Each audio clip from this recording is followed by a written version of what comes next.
Ok. Il semble que tous les quelques mois, un nouveau smartphone arrive sur le marché avec une nouvelle batterie censée charger plus rapidement que jamais. Il va falloir se charger à 5 watts, ce qui était assez standard. Il fallait environ 2h30 pour que la charge passe de 0 à 100. Ensuite, lorsque le Pixel 1 ultra rapide est sorti, il chargeait à 18 watts. Peu après, l'iPhone est passé à 20. Vous vous souviendrez peut-être que OnePlus a battu tout le monde pendant quelques années avec 30 watts. Mais rapidement, on est monté à 45, 65, puis 80. Maintenant, à l'heure où je vous parle, ce téléphone Xiaomi 12 Pro est livré avec ce chargeur incroyable de 120 watts. Vous pouvez l'acheter dès aujourd'hui. Il recharge le téléphone de 0 à 100 en 17 minutes. Et puis, il y a quelques semaines à peine, Oppo a fait une démonstration. Ce n'est pas encore disponible. Mais on chargerait théoriquement à 240 watts. Et batterie de 0 à 100 en 9 minutes. C'est assez incroyable. Et puis, comme vous l'avez peut-être remarqué, comme moi, à peu près chaque fois qu'une de ces démos est publiée quelque part, la plupart des gens commentent « Je ne veux pas de ça sur mon téléphone ». C'est sûr qu'il va surchauffer.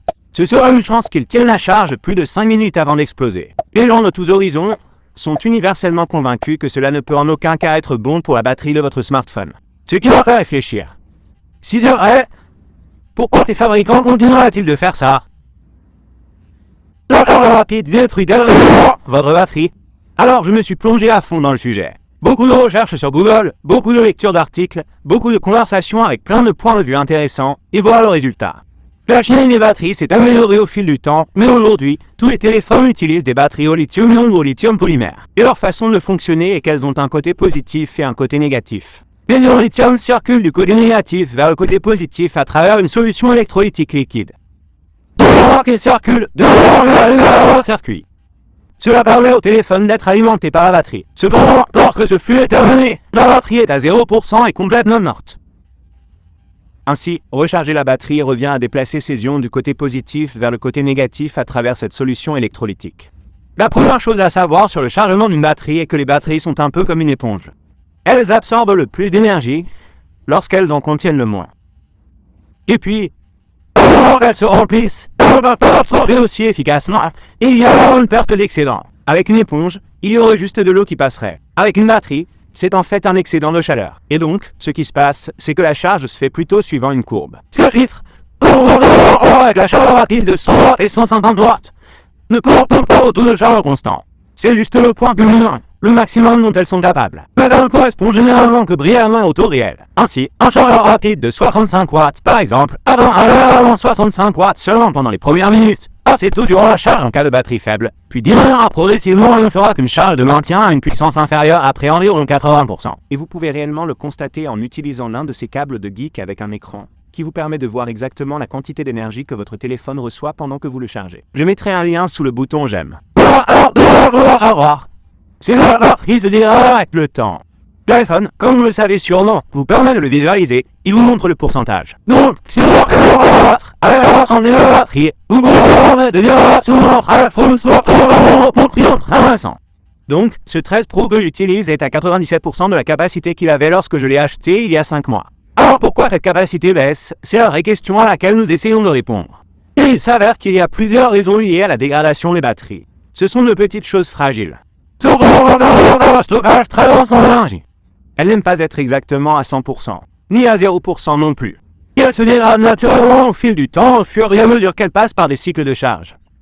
Les ions traversent cette solution électrolytique encore et encore, la décomposant lentement. C'est tout à fait normal et assez inévitable lorsque vous chargez encore et encore votre téléphone. Mais le facteur numéro 1 qui endommage les batteries, qui les dégrade plus rapidement que la normale, ce qui détruit votre batterie, c'est la chaleur. Les ions se déplacent beaucoup à travers ces électrolytes, mais vous pouvez considérer ces électrolytes comme des sels. Ils peuvent être assez sensibles aux variations de chaleur.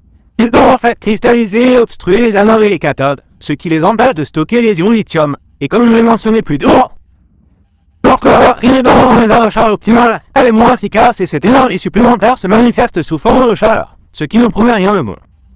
Il est donc clair que l'objectif ici est de minimiser tout excès de chaleur autour de cette batterie, ce qui l'endommagerait plus rapidement que la normale. Le problème est que, généralement, plus la puissance est élevée, plus vous injectez de puissance dans cette batterie, plus elle va générer de chaleur. Il semble donc que cette charge ultra rapide soit en fait clairement une mauvaise chose pour votre téléphone. Ça représente plus de chaleur générée et ça le dégrade fortement. Mais ça ne veut pas dire que ces entreprises ne sont pas au courant. Au fil des années, un certain nombre de ces différents fabricants de smartphones se sont efforcés de trouver comment charger ces téléphones aussi rapidement que possible, sans générer de chaleur supplémentaire.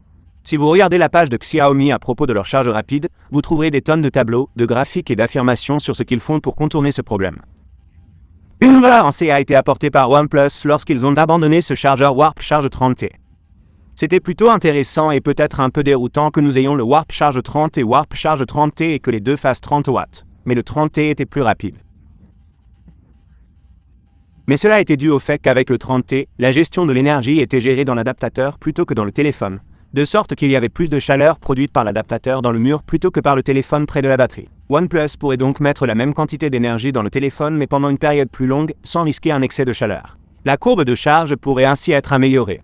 C'est donc une belle avancée. L'inconvénient est que cela donne des blocs d'alimentation plus gros, mais c'est un peu un compromis que les gens semblent prêts à faire. Nous avons vu un certain nombre d'entreprises se lancer, surtout ces derniers temps.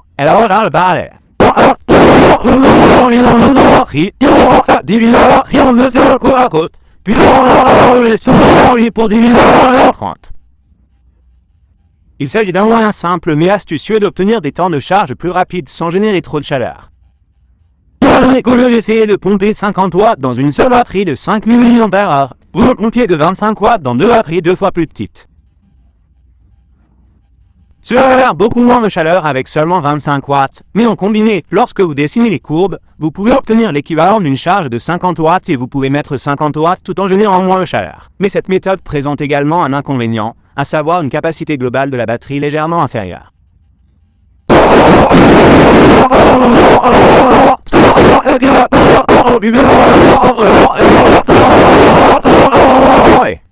Donc on obtient souvent des batteries légèrement plus petites si elles sont divisées de cette manière. Et bien sûr, quelque chose que nous avons vu dans presque tous les nouveaux téléphones qui sortent et qui ne présentent pas d'inconvénients, c'est simplement l'ajout de matériel de refroidissement supplémentaire sur le téléphone lui-même. Parfois, ce sont des boucliers thermiques et des chambres à vapeur. Et parfois, un ventilateur. Mais pour être précis, nous essayons d'éviter que les pièces à l'intérieur ne chauffent trop. Il semble que chaque annonce à propos des téléphones portables ces 2 ou 3 dernières années comporte une section sur le refroidissement, en particulier sur les téléphones de gaming. Bien sûr, le système est également refroidi sur une puce, mais plus le système de refroidissement est globalement performant, plus le téléphone peut être puissant, sans trop chauffer. La question qui nous brûle tous les lèvres c'est, est-ce que ça marche ?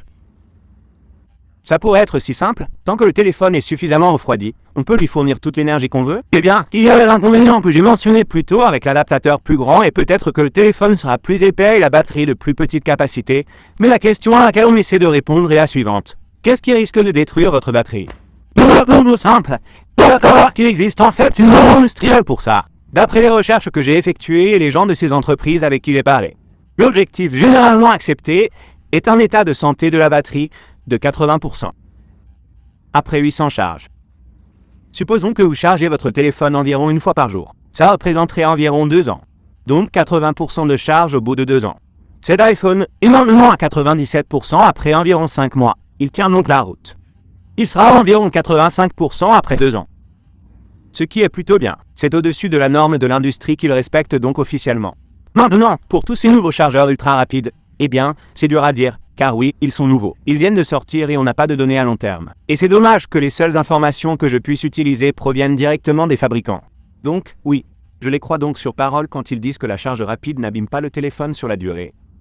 En tout cas, c'est la meilleure information dont on dispose, et c'est étonnamment convaincant. D'après les résultats de leurs tests, Xiaomi indique sur son site que sa technologie de charge de 120 watts est censée maintenir 80% de la santé de la batterie après 800 cycles de charge.